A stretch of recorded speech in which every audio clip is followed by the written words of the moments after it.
Uus teave Koka kohta, keda pealtnäha kiideti selle eest, mida ta köögis tegi. Aga siin seitseks ühe eest mainitoas.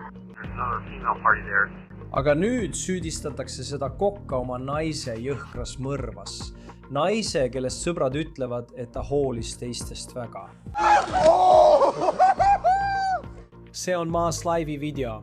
Meil on šokeeriv uus teave selle kohta, mida Kokast väidetavaks tapjaks saanud Jeffrey MacDonald väidetavalt mõrvale eelnenud tundidel tegi.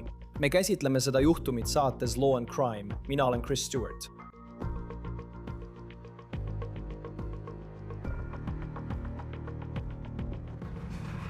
Kui otsisite nime Jeffrey MacDonald ja UMass enne 22. aprilli, siis tõenäoliselt nägite palju postitusi, mis rääkisid sellest, kui suurepärane kokk ta oli. Inimene, kes oli ülikooli linnaku toitlustusmaailmas teerajaja. Aga nüüdseks teame me kõik, et sellel mehel on väidetavalt palju rohkem tahke. Ja oleme teada saanud, miks ta üldse võis selles hotellis olla. Ja saame ka rohkem teada selle loo ohvrist, naisest, kes oli Jeffrey MacDonaldi abikaasa, naisest, kelle ta väidetavalt tappis.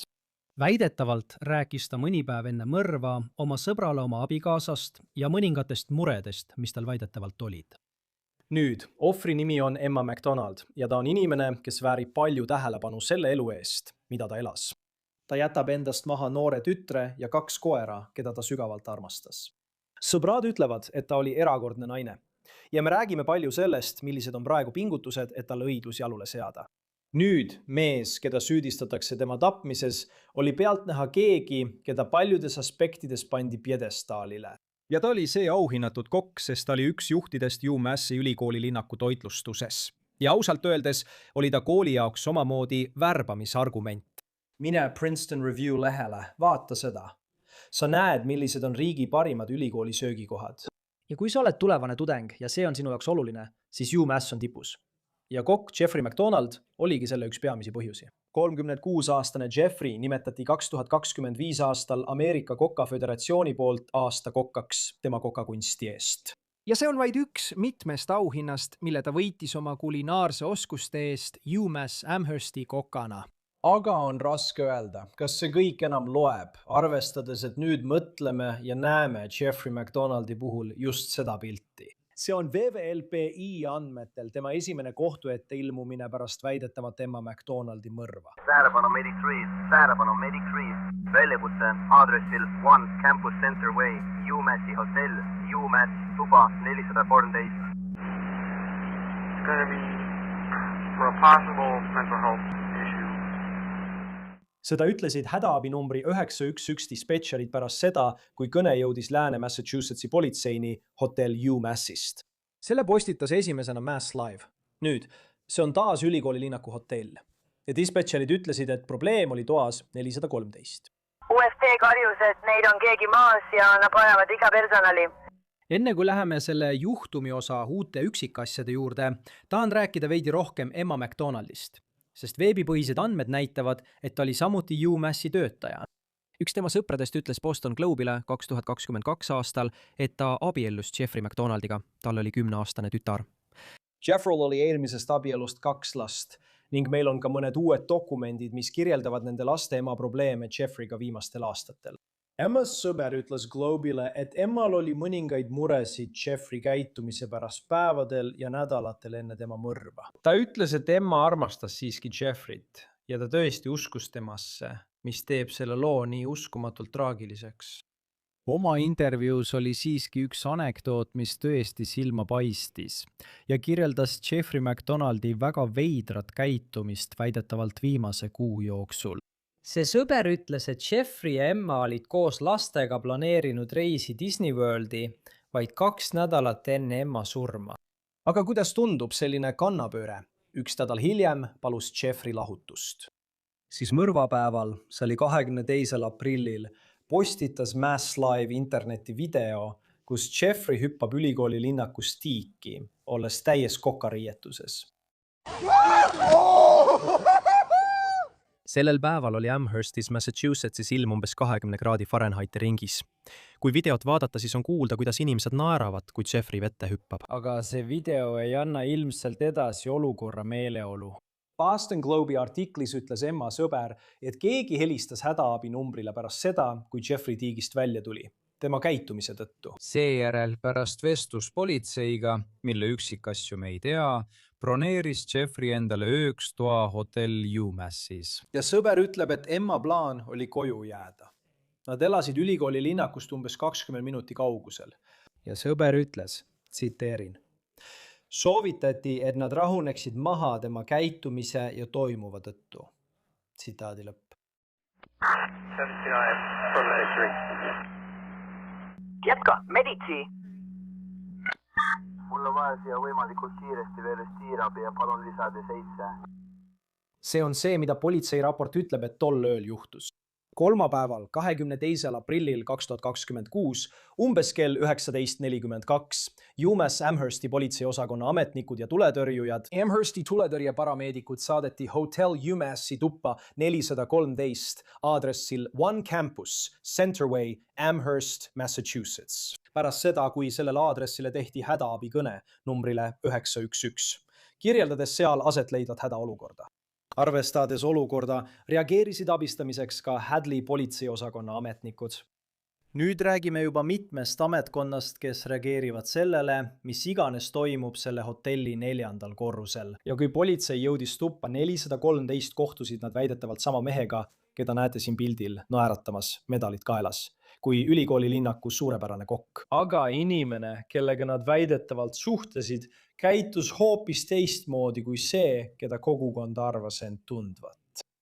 Raportis öeldakse edasi, tsiteerin: politseinike saabumisel toimus nende ja mehe Jeffrey C. McDonaldi vahel vägivaldne rüselus, mille käigus J. McDonald viskas esemete politseinike suunas ja lõi ühte UMassi politseiniku korduvalt näkku.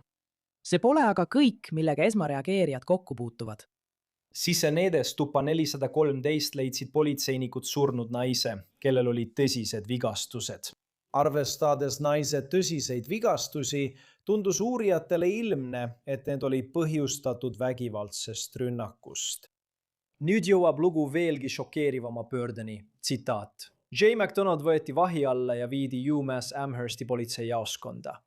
Pärast seda, kui talle loeti tema Miranda õigused, J. McDonald rääkis uurijatega ning tunnistas, et ta oli tahtlikult peksnud oma, nimi on eemaldatud, surnuks, kasutades oma käsi, jalgu ning mitmesuguseid teisi tõmbiesemeid ja et tema eesmärk oligi teda tappa. Politsei andmetel tunnistas Jeffrey McDonald neile, et ta peksis Emma tahtlikult surnuks, kasutades selleks oma käsi, jalgu ja mitmesuguseid nüüriesemeid. Järgmisel päeval ilmus Jeffrey esimest korda kohtu ette, nagu teatas WWLP. Selle lühikese istungi ajal ei näidanud ta oma näol eriti mingeid emotsioone. McDonald ei tunnistanud end süüdi talle esitatud süüdistustes ning talle ei määratud kautsionit enne istungit, kus hinnatakse süüdistuse alust, mis on kavandatud 22. maiks. Samuti saadetakse ta psühhiaatrilisele hindamisele. Räägin sellest kohe meie külalisega, sest sellel võib olla selle juhtumi käigule väga suur mõju. Kuid samuti on oluline märkida, et see ei ole esimene kord, kui Jeffrey väidetav käitumine on muret tekitanud. Ja seda on ka varem kohtusüsteemis käsitletud. Need on dokumendid, mille leidsime hooldusõiguse kohtuasjast, milles osales tema 2 lapse ema.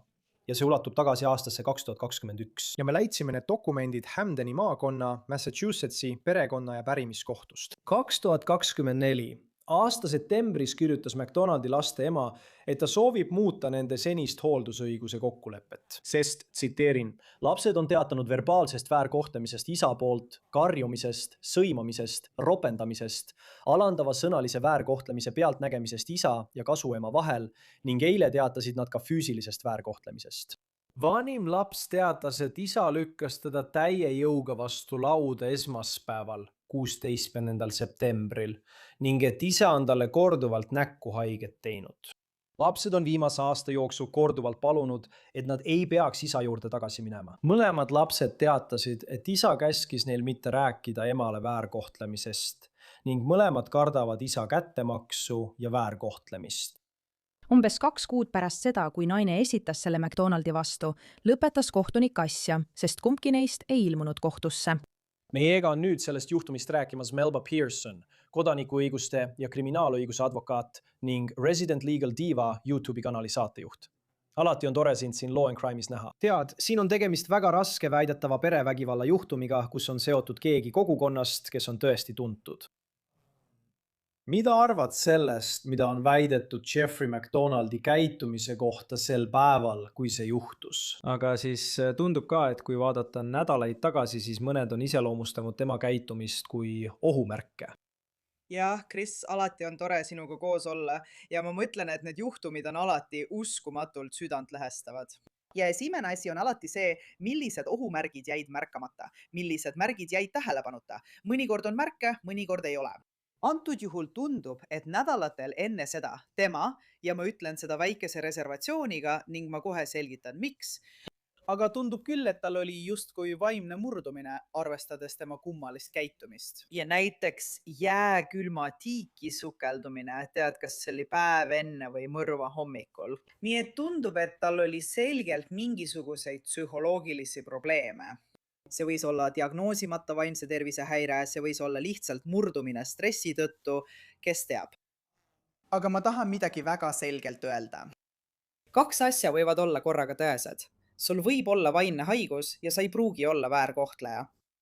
Ja sul võib olla vaimne haigus ja olla väärkohtleja. Ja need 2 asja pole peaaegu üldse omavahel seotud, eks?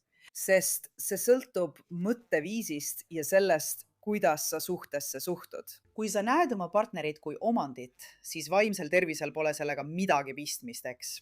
See on lihtsalt sinu loomupärane mõtteviis, mis paneb sind vägivaldselt käituma. Aga on palju inimesi, kellel on bipolaarne häire või skisofreenia, kes ei tee oma partnerile haiget. Ma ei taha alati, ma arvan, et on väga lihtne taandada perevägivalla juhtumit, sest me kõik püüame mõista, mis juhtus ja see on kohutav.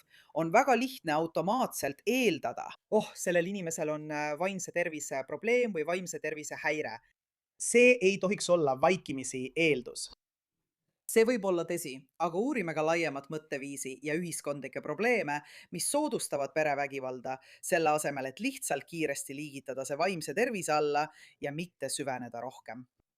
Ja ma arvan, et see on ka väga hea tähelepanek. Ja see on nagu kõrvalmärkus, et on palju inimesi, kes elavad bipolaarse häire või skisofreeniaga, mis võivad olla väga ohtlikud vaimse tervise seisundid. Kahtlemata oleme seda näinud lugudes, mida me kajastame. Aga on palju inimesi, kellest te kunagi ei kuule ja kes elavad täiesti tavalist elu ega satu olukorda, kus Jeffrey McDonald praegu on. Ja ma ei tea, kas tal on vaimse tervise diagnoos, aga väidetavalt läbib ta psühholoogilist hindamist. Mida see võib potentsiaalselt näidata? Kuidas see mõjutab tema juhtumit õigussüsteemi mõttes? Esiteks peavad nad kindlaks tegema, kas ta on pädev kohtuprotsessil osalema. Ta peab suutma, standard on, et ta peab suutma oma kaitses sisuliselt osaleda. Ma toon ühe hüpoteetilise näite, mis on küll lihtsustatud, aga loodetavasti aitab see mõtet edasi anda. See on umbes nii, et kui sa oled olukorras, kus arvad, marslased tulevad homme, sul ei ole sel juhul selget mõistust ega vaimset seisundit, et saaksid oma kaitsega sisuliselt arutada strateegiat, näiteks kas ma peaksin ütlusi andma või mitte. Kui kaitse näitab sulle osa tõenditest, mis prokuratuur sinu vastu on kogunud, kas sa suudad vähemalt põhimõtteliselt aru saada, millest jutt käib? Ja öelda, ma saan aru, ma ei taha ütlusi anda või ma vaidlen sellele vastu sellepärast või mul on teine tunnistaja. Tead, see arutelu on väga oluline, et kaitse saaks juhtumi kokku panna ja sind kohtus tõhusalt esindada. Nii et hindamine on väga oluline, et välja selgitada, kas ta on tõesti võimeline kohtuprotsessil osalema. Kui ta ei ole, siis tõenäoliselt saadetakse ta asutusse, kus talle osutatakse ravi.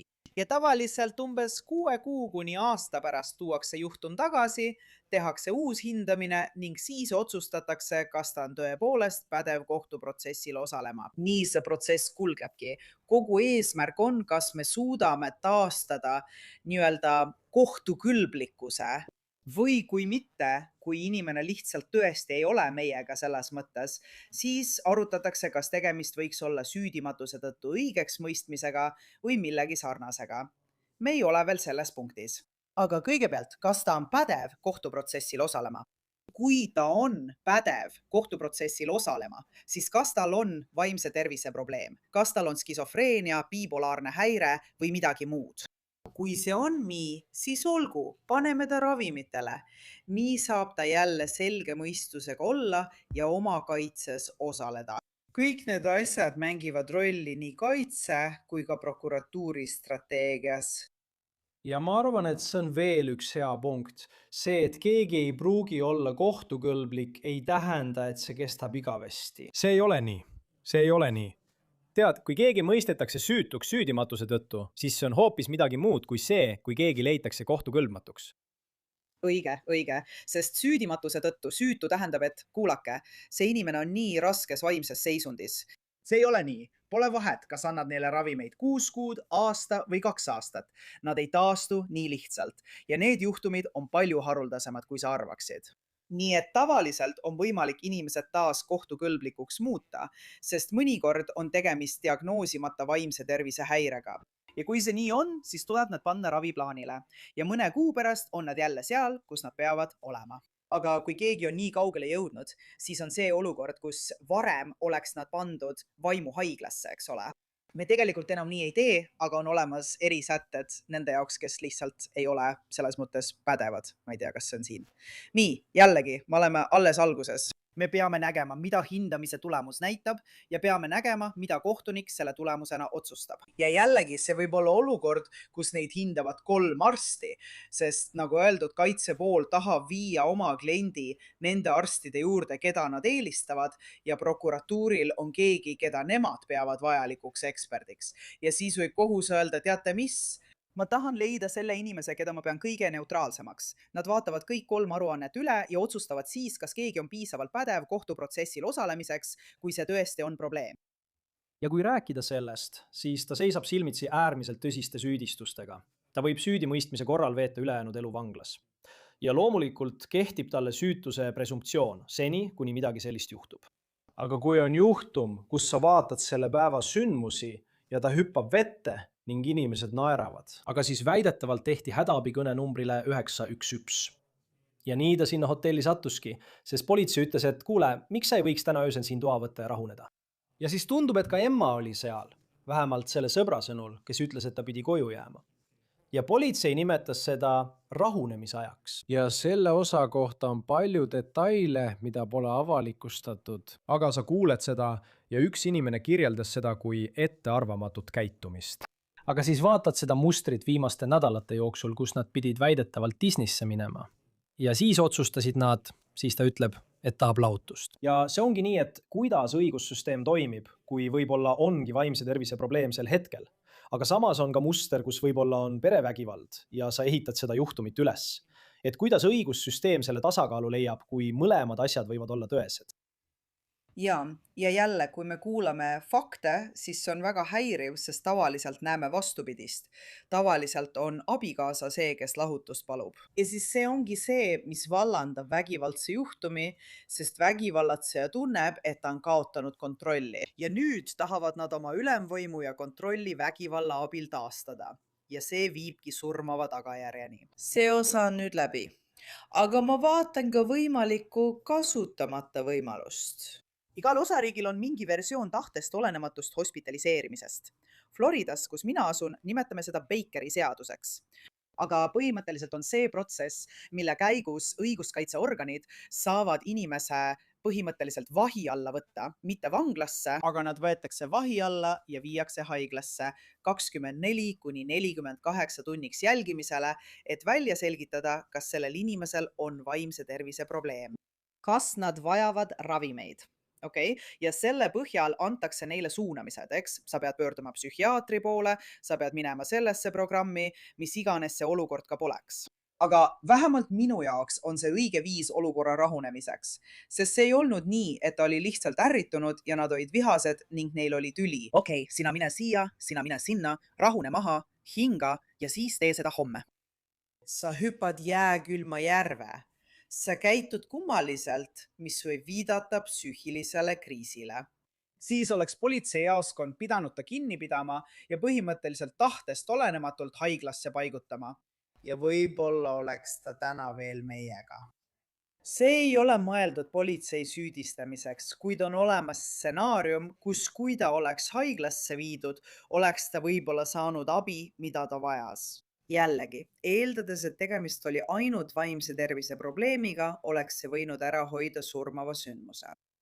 noh, jah, ja väga-väga erinev juhtum. tead, ma ütlen seda, aga ma arvan, et kõik mäletavad Gabby Petito juhtumit, kus Brian Laundrie läks lõpuks hotelli. Tema jäi nende matkaautosse ja lõpuks said nad sel õhtul kokku. tead, selles juhtumis ütleb see sõber, et Emma McDonald pidi koju tagasi minema ja Jeffrey McDonald pidi hotelli jääma. See oleks huvitav.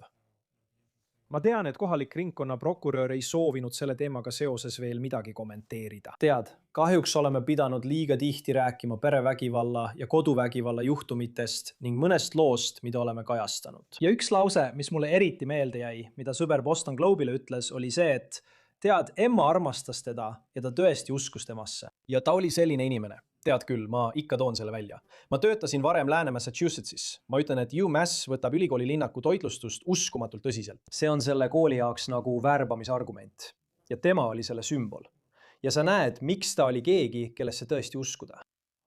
aga mõnedes neist koduvägivalla juhtumitest ma arvan, et teadlikkuse tõstmise eesmärgil, mida sa näed, kui asi puudutab seda, lihtsalt, tead küll, me keskendume halvale, sest see juhtus, aga need head hetked sellel teel. Ja kuidas see lihtsalt ei tundu olevat ainult kohutava suhte trajektoor. Aga me näeme sageli lihtsalt seda toksilist poolt asjadest, mis justkui lähevad paremaks, näiteks Disney reisi planeerimine. Ja siis võivad asjad lihtsalt minna, tead küll, siis käib kõik järsult allamäge. Ja selles olukorras tahtis ta väidetavalt nädal hiljem lahutust. See on lihtsalt raske mõista. jah, aga jälle, tuginedes nendele vähestele faktidele, mis meil on, sest meil ei ole kogu pilti, aga see käitumine tundub väga tüüpiline kellelegi, kellel on kas bipolaarne häire või midagi muud. aga nad läbivad neid laineid, neid tõuse ja mõõnasid. ja on uskumatult raske olla suhtes kellegagi, kes võitleb vaimse tervise probleemidega, eriti kui see on diagnoosimata ja neil pole isegi raviplaani. nii et sa püüad end päev-päevalt juhtida.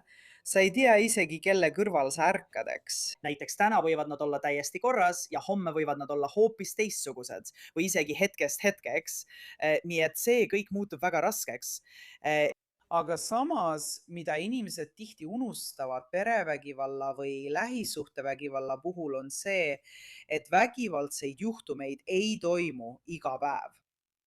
Mõnel juhul küll jah, aga üldiselt võib-olla juhtub midagi täna. Vabandust, on kogu see tsükkel ja nii edasi. Võib-olla ei juhtu midagi järgmist 3 kuu jooksul ja selle 3 kuu jooksul käid sa tööl, hoolitsed oma pere eest, teed kõiki neid asju ja sa ei räägi tingimata aktiivselt inimestele, et oh jumal, mu abikaasa on selline, mu partner on selline, mu naine on selline, mis iganes. Sa lihtsalt elad tavalist elu. Ma arvan, et inimestel on vahel peas kujutlus, et iga päev on kohutav, vägivaldne, hullumeelne olukord. Enamik inimesi ei suudaks seda vaimselt üle elada, sest see on lihtsalt liiga palju. Aga nagu igas suhtes on ka siin tõusud ja mõõnad. Ainus erinevus on see, et kui tekib tüli, nagu igas suhtes ikka, siis siin lõpeb see vägivallaga või kasutatakse sundi või muid taustal olevaid asju. Ma tahan lihtsalt inimestele seda meelde tuletada ja ka seda, et mõnikord ei ole mingeid märke. Mõned inimesed on väga privaatsed ja kui nad uksest välja astuvad, pole neil sinikad silma all. Neil ei pruugi olla murtud luid, aga võib-olla ei saa nad ise oma rahaasju korraldada. Võib-olla ei saa nad probleemideta sõpradega välja minna või pereliikmeid näha. See võib avalduda erineval viisil ja see ei pruugi olla kõigile nähtav. Ma tahan lihtsalt saata lohutassõnumi kõigile, keda see puudutab. Sest kahjuks tean ma seda isiklikult liiga mitmel tasandil, mitte ainult prokurörina. Te elate seda kõike uuesti läbi ja kerite seda linti oma peas. Kui ma oleksin seda teinud, kas ma jätsin midagi märkamata? Ta ütles seda selles vestluses. Kas ta tõesti üritas mulle midagi öelda? Kas see oli appikarje? Sa hakkad end hulluks ajama. Selle peale jooma. Ära tee seda. Sa saad teha ainult seda, mida suudad ja püüa leida lohutust mälestustest, nendest ilusatest mälestustest, mis sul olid koos inimesega, keda armastasid. Aga ära proovi kogu aeg seda linti uuesti läbi mängida, sest sa ei leia kunagi rahuldavat vastust. Ei, ja see on tõesti, ja see oli väga hästi öeldud. Ja see on lihtsalt väga raske lugu just sel põhjusel. Pärast seda, kui politsei ütleb, et talle loeti tema Miranda õigused ette, tunnistas ta selle sisuliselt üles. Vähemalt nii palju, kui me politsei raportist lugeda võime. teades seda, ja see ei ole tingimata selline juhtum, kus küsimus on selles, kes seda tegi. Ja võib-olla on tal diagnoositud mingi vaimse tervise probleem. Aga kui see ei ole süüdimatus hullumeelsuse tõttu, siis kuidas see tema kaitses rolli mängib? Kui prokurörid esitavad talle ikkagi mõrvasüüdistuse, siis tema üle mõistetakse kohut mõrvasüüdistuse alusel. See on see, mida nad ütlevad, et juhtus. Tema on see, kes selle tegi. Ja kaitsel võib-olla ongi ainus argument see, et tal oli varem diagnoosimata seisund. Ma ei tea, ma räägin lihtsalt üldiselt, kuidas see võiks välja mängida. Noh, kuidas see välja mängiks on see, et kaitse püüab tahtluse olemasolu vaidlustada. Kas ta üldse oli võimeline seda tahtlust kujundama, et talle kahju teha? Kas ta tõesti teadis, mida ta tegi? Vaimse tervise aspekt põimitakse kaitse sisse erinevatel hetkedel ja öeldakse näiteks, kuulake, ta on ühiskonna toimekas liige, hüpoteetiliselt rääkides. Teate küll. Tal on see, teate küll, väga avalik kuvand ja töö ning ta on selles kõiges olnud edukas. See ei ole tema tavapärane käitumine. See oli ajutine murdumine. Teate küll, ta saab abi ja nii edasi, nii edasi. Ma ei tea, kuidas see vandekohtu silmis tingimata mõjub. Sest kui see ei ole süüdimatus hullumeelsuse tõttu, kui see ei vasta sellele tasemele, siis mis sul veel on? Mitte eriti palju. Sest põhiseadus garanteerib sulle kaitseõiguse. See ei garanteeri sulle tingimata võitu kohtus. Kaitseadvokaat töötab sellega, mis tal on. Ta ei saa seda välja mõelda. Nii lihtsalt on. Aga see on juhtum, mille puhul ma arvan, et see lahendatakse kokkuleppega, sest millega sa kohtusse lähed, sul on ju sisuliselt ülestunnistus olemas. Sul on olemas kohtuarst ehk surmauurija, tuleb ja ütleb, et tegemist on tapmisega. Sul on olemas tõendid hotellitoast, kõik sõbrad ja teised, kes nägid seda kummalist käitumist, video temast tiiki hüppamas, kõik see. Ma ei näe ühtegi võimalust, kus ta suudaks kohtusse minna ja kuidagi võita. Seega arvan, et see lahendatakse tõenäoliselt kokkuleppega. Jah, eks näis, mis edasi saab. Kahtlemata on see lihtsalt uskumatult traagiline lugu. Ma tean, et eile, kui me seda salvestame, peeti UMassis Emma McDonaldi mälestusõhtu, kes oli samuti selle kogukonna armastatud liige. Ema, kes jätab endast maha tütre. See on lihtsalt väga-väga kurb, Melba Pearson. Aitäh, et alati leiad aega meiega olla. Teda võib leida Resident Legal Diva YouTube'i kanali juhina. Alati on tore sind siin Law and Crime'is näha. Aitäh, et olid meiega. Aitäh, Chris. Emma auks peeti UMassi ülikoolil mälestusvalvet. Ta töötas samuti UMassis. Samuti on olemas GoFundMe leht, mis kogub raha tema 10-aastasele tütrele ja on kogunud üle $20,000. Enne kui lõpetame, tahan mainida üht olulist ressurssi, mis puudutab perevägivalla teemasid. Ja väidetavalt oli see just selline juhtum. Kui sina või keegi, keda sa tead, võib olla perevägivalla ohver, siis saad helistada riiklikule perevägivalla abitelefonile numbril 180 0799 SAFE või saata sõnumi START numbrile 88788 ning jääda anonüümseks. See Ebiliin töötab ööpäevaringselt, 7 päeva nädalas. Sellega ongi On The Case lõppenud. Esitaja Law and Crime. Telli meid YouTube'is ja Spotify's, samuti striimime Peacockis. Mina olen Chris Stewart. Kohtumiseni järgmisel korral.